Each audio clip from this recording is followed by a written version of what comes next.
تا ئێستا بەرنامەی نییە بۆ تەنزیمکردنی کاتەکان. لە شارێولێر پانێڵێک لە ژێرناوی کاریگەری پەخشکردنی درامابیانەکان لەسەر کۆمەلگای کوردی سازکرا و تەواوی پانێڵەکەش لە 3 ئامانزدا کۆکرایەوە. لەوانە هۆکاری پەخشکردنی درامابیانەکان لە کوردستان و پەنجە خستنە سەر شوێنەوارە خراپەکان کە لەسەر تاچی کورد هەیەی و چۆن دەبێتە هۆی سڕینەوەی کللتوری ڕەسەنی کوردی. ئێمە 3 ئامانجمان هەبوو. یەکەم دیاریکردنی ئەو هۆکارانی کە بۆتە هۆی ئەوەی درامەبیانەکان لە کۆمەڵگەی کوردیا بڵاو بێتەوە. لە تەوەری دووەمە ئیشمان لەسەر ئەوە کرد پەنجە بخێنە سەر ئەو شوێنەوارە نێگەتیڤانەی کە لە پەخشکردنی درامەبیانەکان لە کۆمەڵگەی کوردیا بڵاو بوونەتەوە.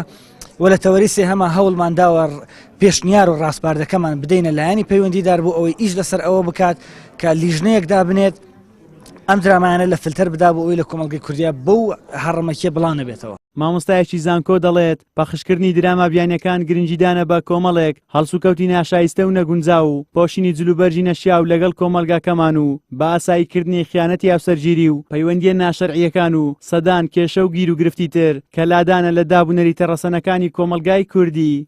ڕەواجدان بە کۆمەڵێک هەرسوکەوت و ڕەفتاری ناشایستە و نەگونجاو لەگەڵ کۆمەلگەی ئێمە، ڕەواجدان و ڕێکلامکردن بۆ پۆشینی جۆرێک لە جلوبەرێک کە نەگونجاو لەگەڵ کۆمەلگەی ئێمە بە ئاساییکردنی مەسەلەی خیانەتی هاوسەرگیری و دووخۆشەویستی و دەبادلکردن و گۆڕینی خۆشەویست و دوو گیانبوون و مەسەلەی ناسینەوەی باوک و زۆر لە پەیوەندی ناشەڕعی کە ئەمانە هیچیان لەگەڵ کۆمەلگەی ئێمە ناگونجن.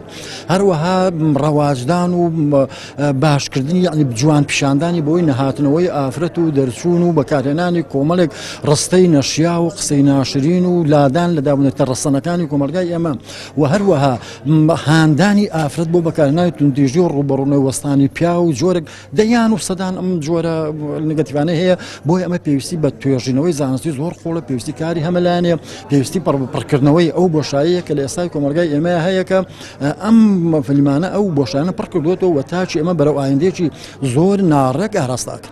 لە هەرێمی کوردستان درامابیانیەکان بەبێ هیچ سانسۆر و فلتەرێک لە بەشێک لە کەناڵە کوردیەکان پەخش دەکرێت. هەر ئەمەش وای کردووە دەیان کاریگەری خراپ لە دوای خۆیدا بەجێ بهێڵێ و زۆرترین کاریگەری خراپیش لە ڕوانگەی منداڵانەوە ڕەنجی داوەتەوە.